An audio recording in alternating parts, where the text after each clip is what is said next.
All right, good morning, everybody. Thank you for joining us. Sorry, somebody else needs to come in. So here we go. Today we're talking about what it's like to have an adult child. Yvonne and I both have a child that is a college freshman. So I sent an email out to the staff this morning. When I was driving to work this morning, I was thinking about this topic and what we're going to talk about. And I was like, oh, I should email the staff because we have a lot of people on staff that have adult children, and actually more adult than our children, and see what advice they have. And so one response that I got from a teacher who actually has small kids, but she's Miss Niesling, who joined us last year for some of our talks. And she's a psychology teacher. She said, I like the term emerging adulthood. So even though an 18-year-old has legal and political independence, somewhere between 18 and 26 or beyond, you can expect them to have financial, social, and emotional independence. And so I liked that term of emerging adulthood because, parents of seniors that are graduating from high school 2 weeks from today, like that's the adult world is starting for them. But are they really like adult, or there is this kind of in between time that we're going to talk about a lot. But then I've got some advice from people that have like older kids that they're now grandparents because their kids are like full adults. And so I will share that with you guys because it's actually some pretty sweet things that people have emailed me. I'm excited that I thought to do that this morning. So Yvonne, how do we want to start this? I want to hear what they have to say. Okay. I don't know if that works for you. Yeah. So let me start from the beginning. I need some words of wisdom right now. I know, right? So one that I got from one of our teachers is, what I found most difficult is the idea you have to stop parenting. If they want advice, opinions, ideas, they'll ask. If they don't want it, they won't ask, and it's best not to give it. They are able to choose to visit you or call you. They won't if you can't stop parenting. And I was like, oh, wow, that's really, and that's definitely something that I have found hard, is like sitting back and being like, hey, it's your life. You got to do that. Because, when they're still in school, you give them a lot more advice and like, this is what you should do. This one's kind of on the same vein, a little bit longer, because I asked, what is the best part of watching them grow into adults? And so the best part said, seeing them change and grow and become the person they've strived so hard to be. The worst part is something that we as parents have dealt with from the time that they came into the world: stubbornness. Even now, especially now, as they grow into adulthood, they can be really stubborn about not taking advice. The best way to deal with this is to just keep giving the advice in the most gentle and constructive way you can. In that end, they will listen. They might not act, but they will listen and see the utility of the advice you give. And I asked, like, what advice do they have for parents? And they said, let your amazing child grow into the competent adult they will be. Let them fail. They will learn from these failures, and let them make their own decisions as much as you can on their own. You can help them weigh in alternatives or look at the problems from different angles, but in the end, they have to make their own life decisions. They will always make the best decisions when you give them the love and support you've always given. Just keep that in mind. And I just thought that was so sweet. And, one thing I think, especially like having, and Yvonne and I have had different, I think this is gonna be interesting because we've had different experiences. Your child actually moved out of the house, whereas mine has stayed home. And I can just tell you from my experience of like having her still be at home and navigating like household rules and like my expectations. I remember one day, it was sometime last fall, and my daughter, she's not crazy social, so it's not, she didn't go out all that much, but she started to, and she asked me this one day, and she's like, do I have a curfew? And I was like, no. It was like I hadn't even thought about it, and I was like, well, if you were actually like living away right now, And like at college and living in a dorm, you wouldn't have a curfew. So I feel like we should treat it the same way, right? And I told her, but I'm like, you're still living in our house. So common courtesy would be you let me know where you're going, you let me know when you're expected to return, and like that sort of thing. That you're not just like in and out like a renter, you're part of the family. And so you can like kind of keep us think if you're not going to be home for dinner, let me know. And so that's and she was fine with that. But yeah, it's learning to navigate that transition of, they have to ask permission to go do things. Well, she doesn't have to ask permission now. And so, yeah, I mean, I don't know. I feel like it's been easier for me. I would say the upside, in my experience, is just watching her mature. And I've been thinking about this because, she graduated from high school a year ago. It was this time last year. And the amount that she has matured in this 1 year is so huge. And just seeing like the adult that she's going to be, and like it's kind of like all that work that you've put in is like as they've been growing up, and now you get to see like the fruits of your labor. And it's so cool. It really is. Like this is honestly, I always say, I remember when before I had kids, and I was in my early 20s, I just started teaching, and I worked with somebody. She was like 10 years older than me, and she had kids. And I asked her like, oh, what's your favorite age of like your kids? And she's like, the age that they're in right now is always my favorite age, because they become so cool. And that's definitely been my experience of parenting. Like now, like this is like my favorite age. And it's just so awesome. And it is. And I think about like what the first teacher said, like you have to stop parenting. I feel like my relationship with my daughter is changing a little bit. Like I'm still her parent, but I'm starting to see like more like a friendship, like where like we can talk to each other about real things, as opposed to me just like having to set down the rules and like the guidelines and like that sort of thing. So I feel like our relationship is changing in a way that I am really enjoying. Yeah. So Yvonne, what about you? Not my experience right now. So my son moved out last year. It's interesting because Miss Davis's daughter is moving out next year, and my son's actually moving back home this year. He had kind of a tough year, and I had kind of gotten to this groove of like, he was just at San Jose State. And so we had this pattern. He'd come on the weekends and everything was really good. So I'm like, I've really nailed this whole empty nest thing and this parenting an adult child. Well, his girlfriend has lived in North Dakota, and she is since moving back. And there has been such a shift in all kinds of things that we're having some really major growing pains right now. He had his license for like a week when he like drove her up to Reading.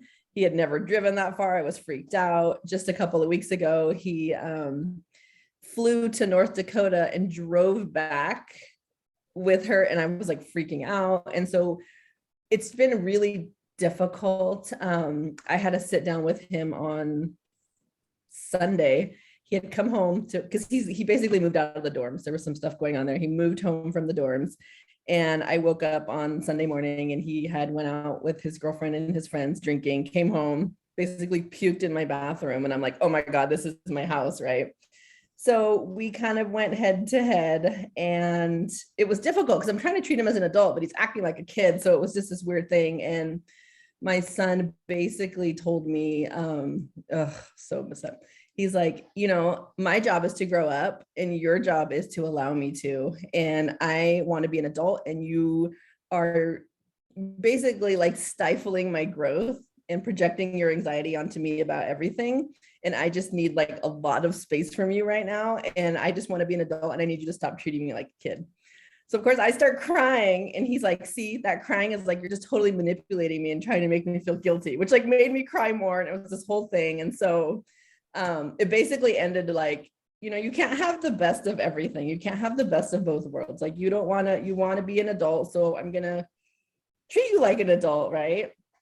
And I had checked my Venmo account, and over the past month, I had sent him probably like $750 just randomly because he doesn't have a job and his therapist doesn't think it's appropriate for him to work right now because of his stress. And so I had to like kind of like think of him as an adult. And so there's been this like major shift of like, okay, you're an adult. So you have all of these things you need to do. You have to keep the house clean. I don't care if you stay out all night, but you have to let me know because I'm not going to lose sleep over it, right? You come home. I told him basically either come home at midnight or don't come home at all. Like stay wherever you're going to stay, but let me know. Don't ask me for money. I gave you a car. Like it just like had to turn into this real like, so we were both upset and didn't talk for a couple of days. And I was just like really reflecting on like, oh my gosh, like everything. I guess this is where I am right now. You give everything for 19 years, right? And then all of it, and it's a natural part of like growing up, right? And then all of a sudden he's like resenting everything that I do. And it just was like really like hurtful. And so it was funny because my mom walked in during the middle of this conversation and she's like, oh my gosh, I remember when I felt just like you did. And I'm like, she's like, you were really mean. She's like, you were so mad at me because I didn't let you throw a party at my house and you didn't talk to me for like 2 weeks. Like it was awful, like this whole like transition. And I'm like, oh my God, I had no idea. And so since that happened on Sunday, my oldest and I, we've kind of slowly started talking again, but it's kind of sad because what he would normally do was like run into my room and jump on my bed, like when he'd come home to say hi. And I caught him yesterday. He like ran into my room and like paused, like almost like he's like, I'm supposed to be an adult now. I can't do that. So we're just trying to like figure it out. And so I'm like looking up, I'm printing out some stuff to like go over with all of you today. And I'm like reading it. And it was like 8 o'clock this morning and I was like already in tears. I'm like, oh my gosh. So I thought I had this mastered. I don't. And so one of the things I just want to like, and it's so cliche, but it really is, it's like time flies, right? I mean, my kids were just tiny and everything that we do is for our children. And then all of a sudden we get to this spot of like, they don't want that. They don't need that. And so it's not that they don't need you anymore. It's just they need you in a different way, in a different capacity. I think Emotionally, it's like, oh, my heart. you're making me remember my own when I went away to college and I came home that summer after my freshman year. Like this, what you just told me reminded me, I was like, oh gosh, my mom and I fought so much that summer that I came home after my freshman year of college. So I guess parents that like, if you're experiencing that and you've got kids that are like, have been away at college and they're coming home for the first time, be prepared for that. Because, and what definitely happened with me and my mom is I'd been away. And I like when I was out of state, so I was away, and I experienced that freedom and got very used to it. And then coming back, like I didn't have, where my daughter and I feel like we've had this transition year. I didn't have that when I, like when I had left, I had just graduated high school. I was still a kid, and then I come back and I've got all my freedoms and my expectations and what I'm allowed to do. And my mom was like, no. And it was really hard. And so I think that that's something to navigate with your kid that's now an adult. And I think communication is like really important. And like, what are those expectations? What expectations? Oh, Miss Dinkling's joining us. What are those expectations that you have as the parent, and and asking your kid, what expectations do they have? What Be is ready for the answer when you ask them that. Because you're probably gonna have to negotiate a little bit. One thing, Mr. Campbell, he responded, he's like, I just wish they do the laundry. Like that's still like, there's still going to be some things. They may still expect you to do stuff. Like Yvonne, you were saying, like you're giving your son money, and like there's this expectation of like, oh yeah, because they used to do that. But if you're going to be an adult, like that's not part of being an adult. Yeah. And so we made this new plan. We're like, okay, you're not going to work for the next 4 weeks. You're going to finish school. In the interim, I have this whole list of things that he does. And then I'm going to send him $100 a week, which is a lot. But what I have him doing is a lot. And it's actually been really nice this week to come home from work and my house is sparkling. So for me, it's worth it. But I kind of started this with the negative of like what's been going on this week. I mean, literally in my heart, like all week long, I was just like, okay, I got this. But there's like a lot of good too. Sorry. There's been like a lot of growth, a lot of like, his anxiety's gotten better. He's doing all these things. And it's just like, you're so proud of that. But at the same time, it's like, you're sorry. You're a part of it in a very different way now. I'm gonna get a Kleenex. Thank God I have it in here. Yeah, I would say that it's the transition of your role as a parent. And if you were super involved helicopter type parent,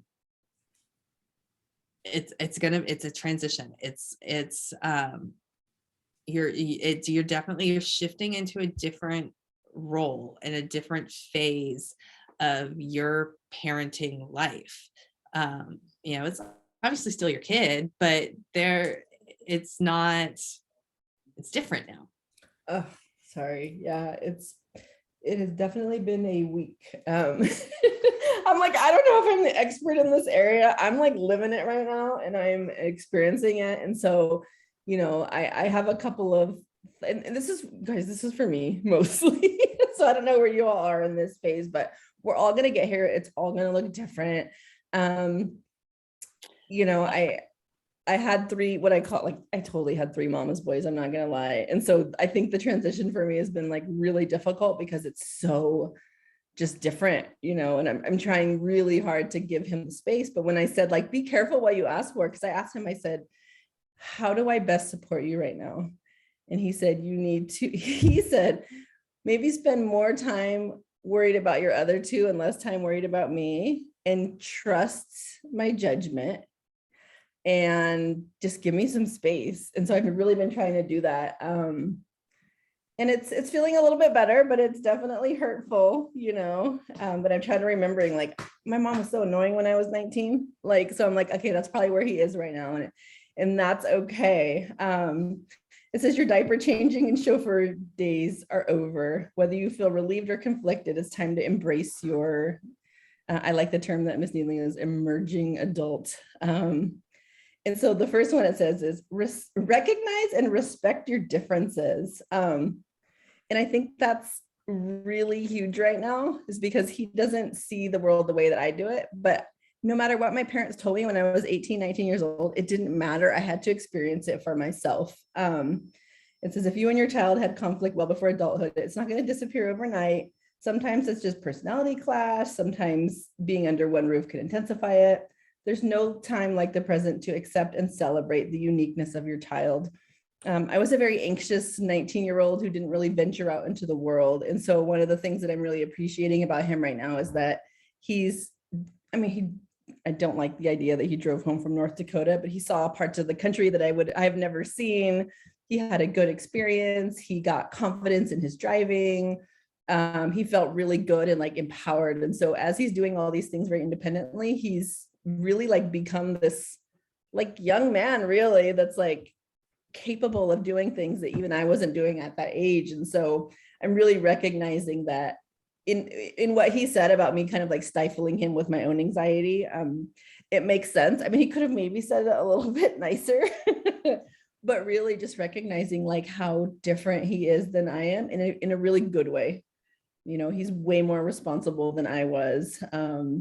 He's a good kid. It's not like I have this kiddo that I'm like worried that he's doing all these horrible things. He's really not. And so I'm really trying to recognize that, like, yes, it's painful. Yes, it hurts, but we're just different. And I have to respect that and give him space to be different.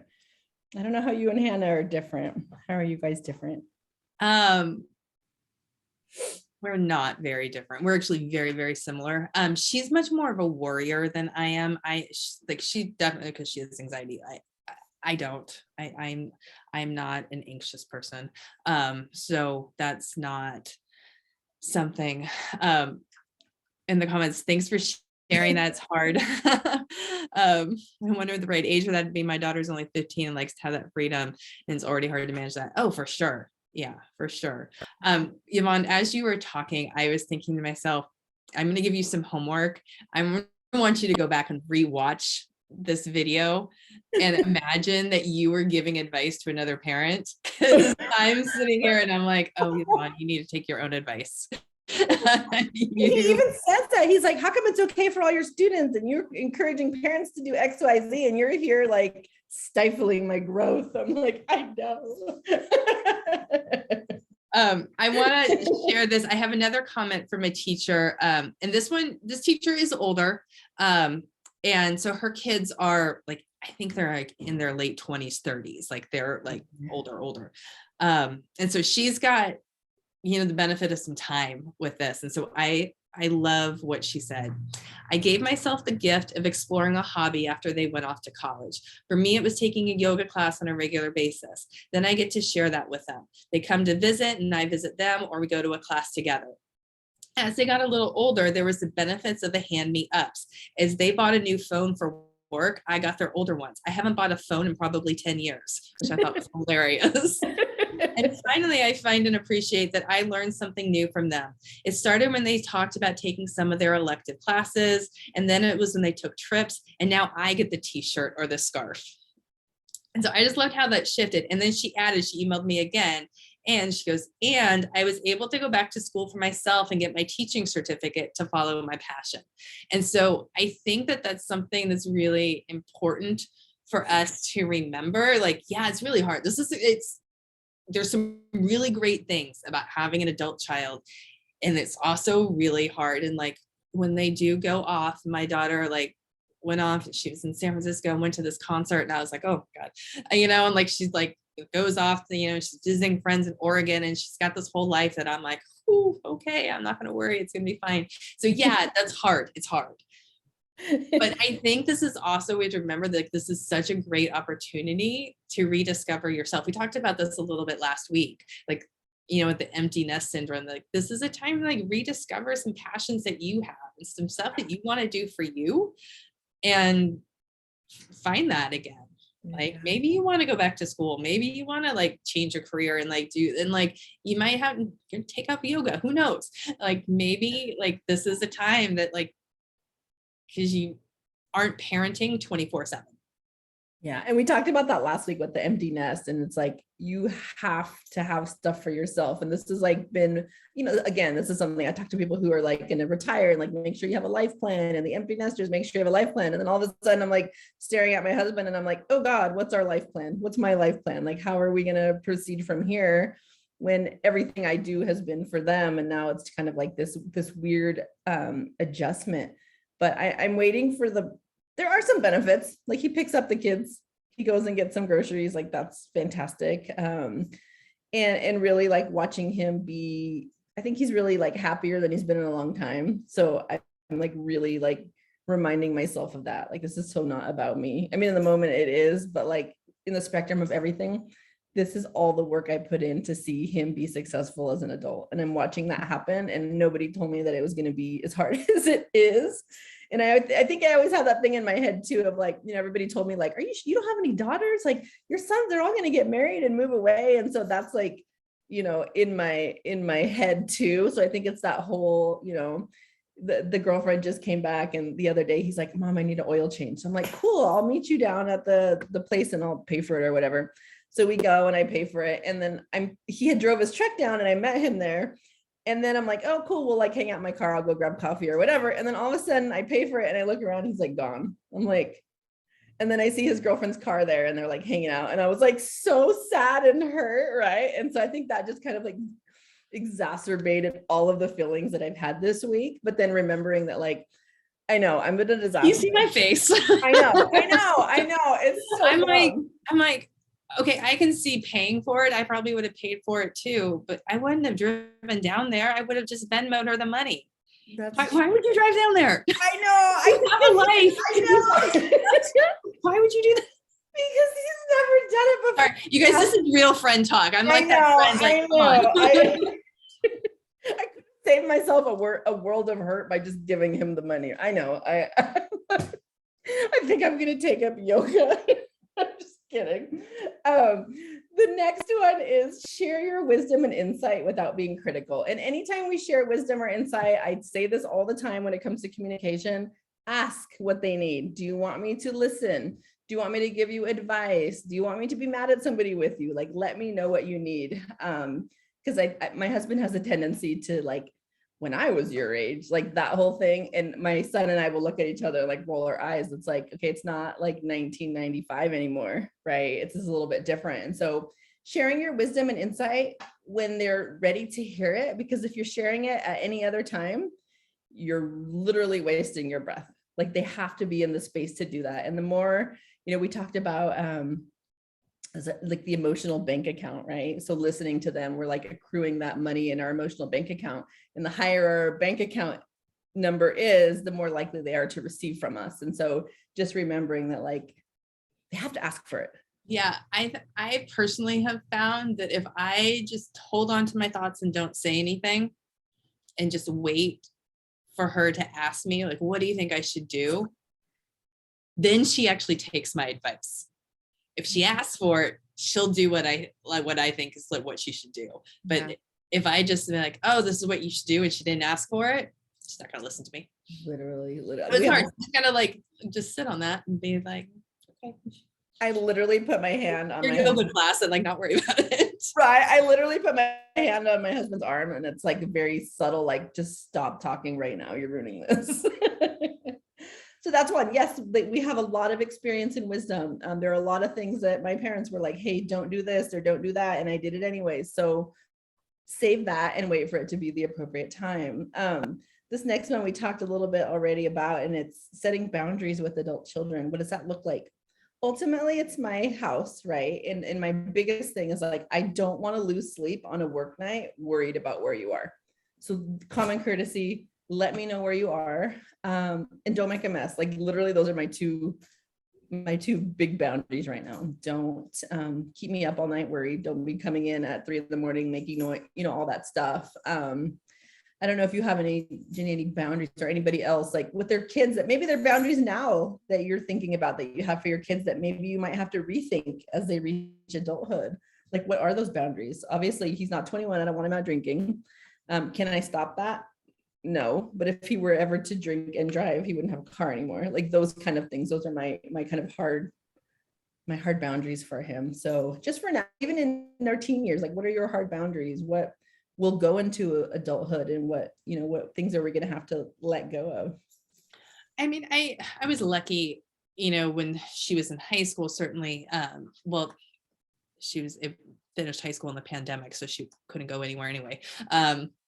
But she, like I said, she never was a kid that like went out and like, she's always been really a homebody. That like when she did actually want to go out and socialize, I was actually super happy, because I was like, oh, good, that's a normal teenage behavior. But it wasn't something that we had to do. I would say, like, like I mentioned before, because she is living at home, and I don't expect that she's like, she doesn't have a curfew, obviously, and like but I do, like, it's just common courtesy, like with the people you live with, to let them know, okay, I'm not going to be home for dinner. I'm going to, be out of town this weekend. Like, this is what I'm doing.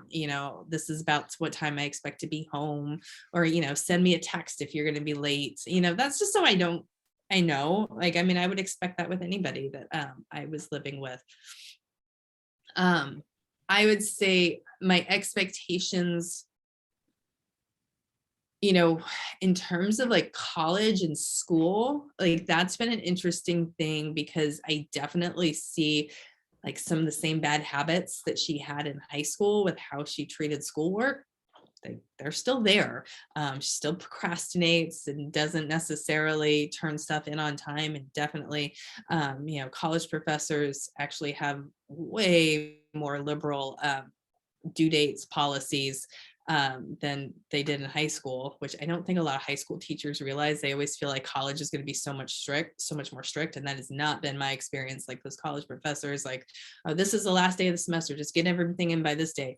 And that just feeds on her procrastination. And so that's been like one of those things that I really have to step back and like not say anything, and not be like, shouldn't you be doing homework right now? Don't you have like work to do, and like that sort of stuff. And so having to really like step back and not say anything, especially since she is living with me and it's like right there in front of me and I see it, And so I guess like just setting like my expectation is that you're going to pass your classes, and that was like an interesting conversation. I think I might have mentioned this at one of our earlier Zooms. Like I had a conversation with her about like what grades mean in college. And I'm like, Hannah, you just got to pass the classes. Like, in high school, you're always worried about your GPA. Again, you're worried about your GPA because you want to get into college. But like once you're in college, like, nobody, like when you like apply for, like, nobody's going to ask you what your college, never in my life has anybody asked me what my college GPA was. It has never, ever happened. And so you just have to, like, they want to know, did you get your degree? Like, you got to, you want to graduate. Like, that's what's important. And so, having that, like my expectations of grades, I expect that she's going to pass her classes. Yeah. So we started out first semester of San Jose State. He was on academic probation. I get it. He was coming out of COVID. He had gone through some bad depression. This semester, he was on academic probation. And then now we are like 2 weeks from the end of school. And he actually had to get a letter from his therapist to withdraw from 3 classes that he wasn't going to pass. And so instead of like just getting all like micromanaging like I normally would, I just told him, I said, okay, so they're going to let you go back to San Jose State in the fall. If you fail your classes, okay, that's okay. But just know that we're not going to pay for this anymore. And you'll go to community college to finish it out. And it's not that big of a deal, like whatever. So he knows now that that's like where we are. We're not paying for the dorms anymore because apparently, it was too much for him. But for us now, it's just like, okay, and I think it's hard for my husband because he paid for college. I paid for my own college. So this is very new for us to be like, here, we're paying for everything. And then you're like not doing everything you're supposed to be doing. So that's the boundary now. It's like, pass your classes. I'll pay for community college. And then if you don't pass your first semester of community college, then you'll pay for community college. Like that's just kind of where we are right now. And I think that's best because like I said before, I'd just be like, you have to do this. Why didn't you turn this in? This. So it's nice to just be able to take a step back, hope for the best, but also be prepared to really like stick with that boundary for him. Yeah. Because I don't look at her grades. I don't have access to them. Like when, like that's something like when a kid goes to college, like you're not gonna have access to that anymore. You're not gonna see that. So she told me what she got at the end of the semester and like what her grades were. But I'm laughing to myself because I told Ethan this morning, he goes, which of my dirty laundry will you be airing today? And I go, oh, it's so funny you should ask. We're talking about adult children or something like that. And he's like, okay. He's like, send me the recording. I was totally dying. I'm like, now I'm not going to send it because I'm like, I'm not crying over you anymore. And here I am. Number 4 is do things you love together. If you love shopping with your daughter when she was a teen, there's no reason to stop now. Maybe it's time to discover new things you both love. And I think just like, I'm really trying to cherish like the time he's home. He was home yesterday and he asked me like, do you want me to drive you to Target? And we love going to Target together. He didn't throw anything in my cart like he normally does. So I think that's like him being an adult. So it was kind of nice. So I'm just trying to like, okay, what do we like doing? Let's try to focus on those positive things of having some good interactions. Cause I don't want him to just think of me as being like the mom that's like been crying for the last week. And, he's like, don't tell me that you miss hanging out with me anymore. It's so annoying. So I'm not allowed to say any of that. I love that advice. My daughter and I watched Mamma Mia, the movie, together the other day, and it was so much fun. And I love that movie, and so does she. And it's just, and she's like, remember when we went to go see this in the movie theater? And then I was like, yeah. She's like, yeah, I think it might have been inappropriate for me. And I was like thinking back about how old she was, and I think she was 5. And I was oh yeah, I probably should. Well, I love it. It's a good memory. She remembers it. So that's number 4 is do things you love together. This one is the one that has like been my focus this week, and it's make room for significant others in their lives. And I was kind of like having a tough week, and my mother-in-law calls me, and she's kind of chuckling to herself, and she's like, I know what you're going through. And it was kind of like she was kind of laughing about it, but she's like, do you remember those nights when because David and I got together when I was 15, I was a 10th grader. And she's like, remember those nights when you guys would be arguing and he wouldn't come home till 3 a.m. I'm like, I do. I remember that. She's like, I'm so glad I pushed through that and I have you in my life now. Like, it was just like she had to remind me, like, you made it really difficult for me and we pushed through and we have a really great relationship.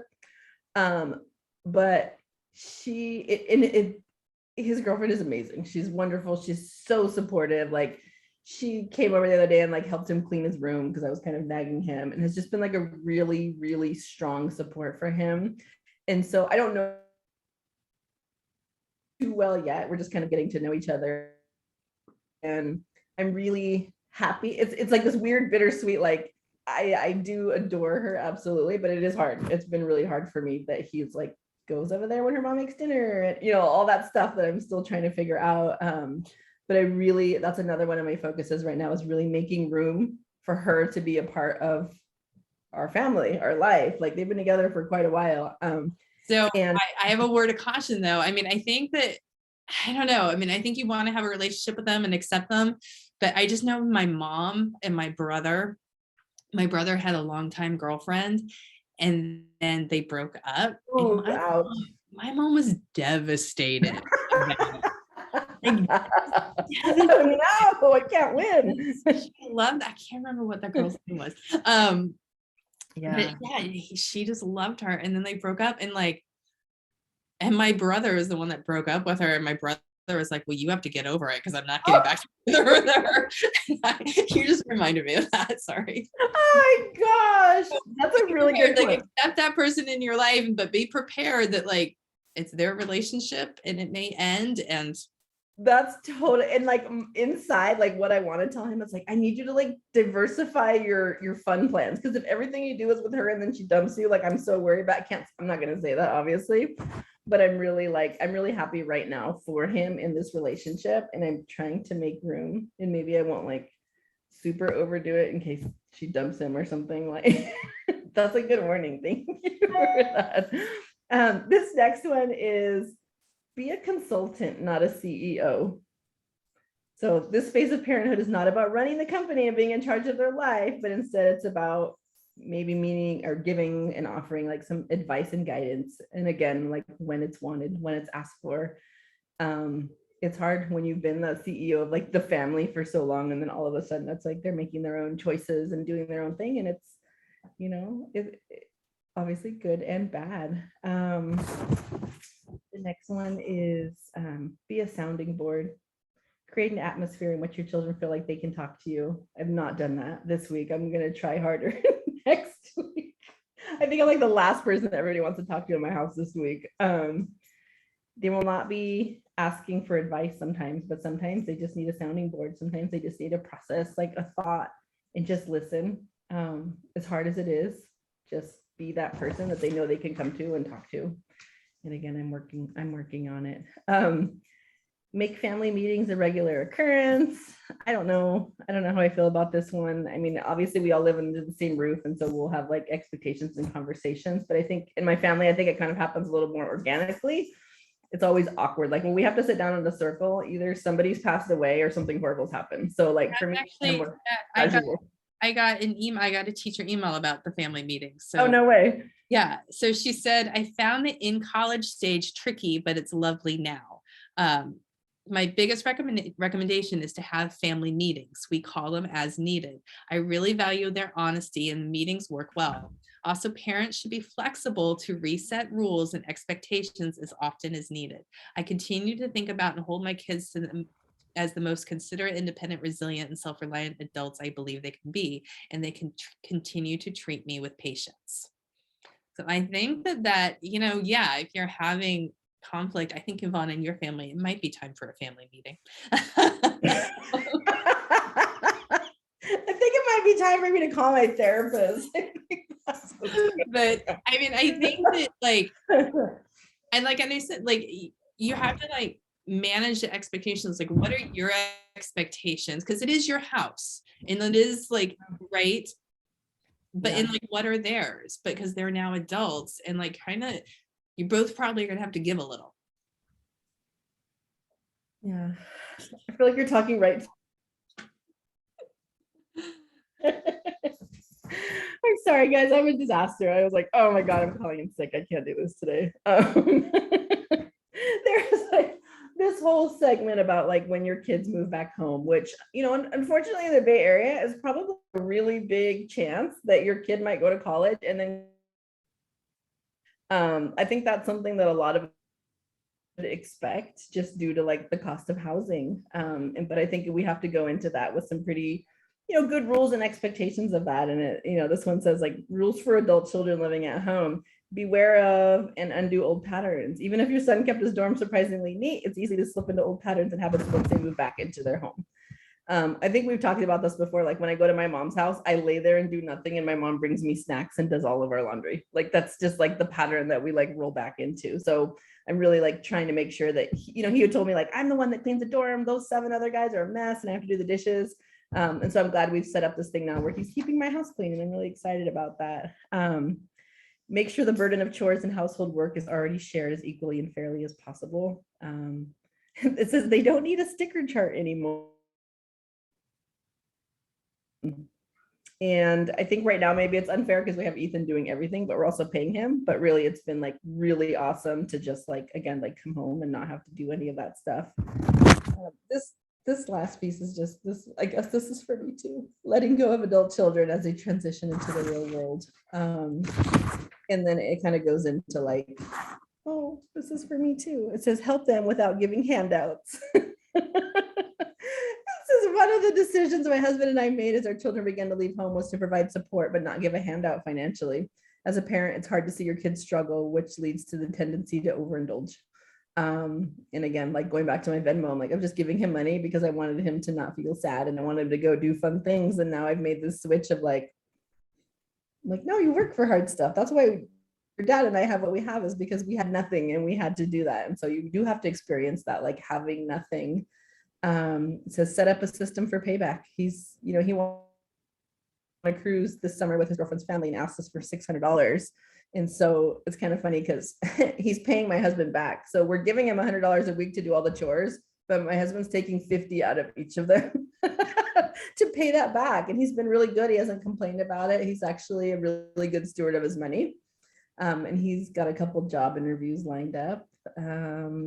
Letting go of adult children means celebrating the transition to independence. I'm working on it, Jeannie. I really am. Let's see. It goes into some more information for myself, like enabling adult children. I'm not going to do that anymore. What to do about adult children who expect money. And I think it's really like, again, like focusing on that, like, what do you want them to look like as a grown-up? What things, we talked about with them, like when we were talking about raising our kids, we talked about like, what do we need them to know to be successful moving on? And this is just like an extension of that time period. I don't remember being financially independent for a really long time. I was probably like 23 when I got married and did my own thing. And even then our parents were like helping us out a lot. And so, I'm just really trying to like facilitate this time for him and help him and be okay while I'm going through it. So that's what I can't talk about today, Virginia. I'm gonna cry. You gotta take over. Well, I'm so happy that everybody was able to join me in Yvonne's group therapy today. Thank you. I knew this was a bad idea. I'm so sorry I cried. I can't. But I think that, yeah, it's a transition and like, just like every phase, like when your kids started, middle school, that's a transition year. Even they started high school, that's a transition year. And like always, like in education, we always warn parents that like, be wary and cautious of transition years. And like this phase of like high school into adulthood, that's probably the biggest transition of all. It's not going to be completely smooth. It's going to have bumps. And so I'm reading Amy's right now. My heart sinks. older one is going to college after summer. She says she's interested in Greek life, which worries me. She says schools and Greek life posting pictures on Instagram. Seems like it's having a lot of fun. I can only think of drugs and alcohol, partying, hazing. Am I worried too much? I kind of want to discourage her before she leaves home. Any suggestions? Yes, I can give you some suggestions, Amy. I was in a sorority. It was not all drugs and partying. And honestly, I felt like that life is in college no matter what. I loved being in a sorority. Honestly, some of my best friends in my life I met in my sorority. I what was helpful to me is I had like this like group that I was part of, and college can be so big and so scary and overwhelming that it was actually really helpful for me to like kind of feel a sense of home, especially since I was so far away from home. It was a really great experience for me. It's not for everybody, but I wouldn't discourage her. Like I said, like that stuff that you're talking about, like drugs and alcohol and partying, that's unfortunately part of college life, no matter what. And so just you gotta trust that, the skills and like what you've taught your kids, like they're gonna take that with them. Absolutely. No, I can say the same thing. I definitely would not discourage. That's really scary. I mean, honestly, my kid was 4 miles away and I was having like issues with it. But really, like at the end of the day, he's making really good decisions. And I think it is about that foundation that they have. Like if your kiddo is not somebody who right now is like doing drugs and partying and all that stuff, like they might experiment with it, and I have open conversations with him about like drinking alcohol and consent and sexual assault and like all these really big topics, because it's like it happens, right? And it's like nobody's above that happening to them, or nobody's like exempt from that. And so I think just if you have the ability to have those conversations and express those worries, chances are your kid's going to be like, I know, like you have to trust me, and you do. And it could be a really awesome experience, and they have to figure it out, and it's so hard. And I can't believe I'm even saying this, because I can't even imagine my kid saying that. Actually, his girlfriend's dad works in Italy, as a company in Italy, and he offered Ethan a 3-month job next summer in Italy. So I'm like, but I'm gonna step back just like you, Amy. I'm gonna let it happen and trust that all of the love and effort and lessons we've instilled in them are gonna like sustain them through those challenges and Yeah. exciting adventures.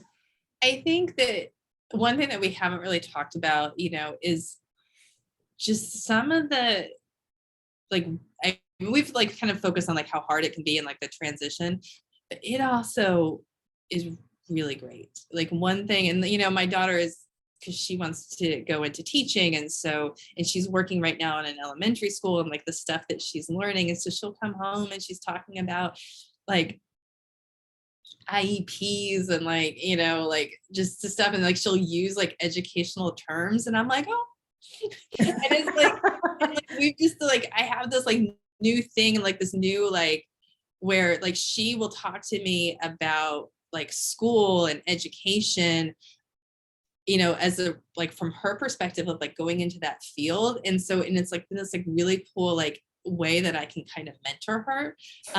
And so it's been really like, it's just like this new like aspect and like this like thing that I didn't realize was going to happen in our relationship. And it's been really like amazing. And plus, those of you that still have younger kids, man, that older one will pick them up. Like you said, like Ethan's picking them up. Oh my gosh. I can like, hey, Hannah, Dad and I are like going to go out to dinner and have a date night. And so you give Nathan dinner. And she's like, okay. It is great. I know. I have to say, it is not all bad. I know in my head it was today, but like what you're saying is like those things are amazing. And really watching him grow, and and I've shared it before, where like he wasn't even ordering food for himself a year and a half ago. And to see how far he's come is just like, I'm really, really, really proud of him. And I'm really excited to see what he ends up doing with his life. And, we'll support him through whatever he does and however he does it. And it is exciting. It's hard, but I'm like hoping that this just starts to like feel a little bit more normal for me. And hopefully for my second one in 3 years, it will feel a little bit easier, or maybe not. I don't know. I mean, there's some things that like, I think I shared, about a month ago, I had to, like, I yelled at my daughter because she hadn't reordered her medication. And I'm like, well, you're an adult now. Like, you need to like take care of this, and you need to, and I lost it. And I'm not somebody that does that. And she heard me, and like, but like, and so, and she has been doing that and taking care of that. And it was kind of like, she needed that little kick in the butt. Like, no, you're a grown up now. You can't just rely on me to take care of this stuff for you all the time. Like, you have to do this. And I think you're going to have those conversations with your kids. Like, no, I'm not doing this anymore. You have to do this. And they'll do it. I mean, they'll step up. And that's really, like I said, it's like, you're like, okay, like, thank God. I'm interested to see when we cover this topic next year, when your kid's gone and mine's still at home, like where we are. You know, We'll have to rewatch at that point. I'll be like, oh my God, I can't believe I was so dramatic. He's fine. Like, we'll see. we'll see. All right. So that's it for today. I'm so glad, hopefully, and like Lynn said, that this was what we talked about today helps you prepare for what you're going to face. Hopefully this is true for everybody. Yeah, it's a transition. It's a good one, but it's a transition. Growing pains. So we only have one more Zoom with the principal next week. And that's going to be our last one for the school year. And next week, we're going to talk about kind of, modeling self-care for your kids over the summer and taking advantage of the summer. Maybe you're going to start taking those yoga classes or something like that, what you're going to do so that you can model how you take care of yourself so that your kid learns from you. Okay. Thank you, everybody. Have a great rest of your day. All right. Bye.